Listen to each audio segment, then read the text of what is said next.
قصتي في غرامك كل ابوها لم، ابتديتك محبة وانتهيتك خصام، والسبب في البداية كانت 4 كلام، ليتني بعدهن ماشي عرفت الكلام.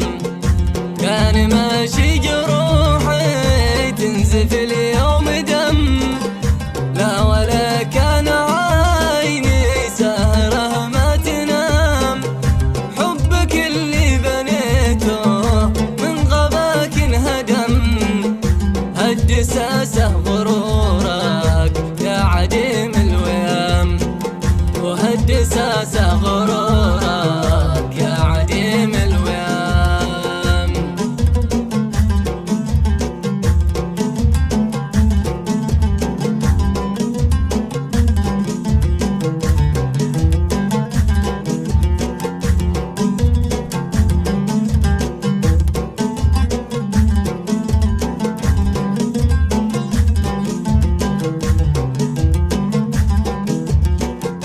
لو غمزتك بعيني كنت لي تبتسم، تستفز المشاعر يا حسين الغوام، ليه بعيش بعدك مثل عابد صنم، انت بالنور تتماشى وانا بالظلام، همي يرضيك وانت همك اموت هم، والله ان احترامي لك وحبي حرام، همي يرضيك وانت همك اموت هم، والله ان احترامي لك وحبي حرام.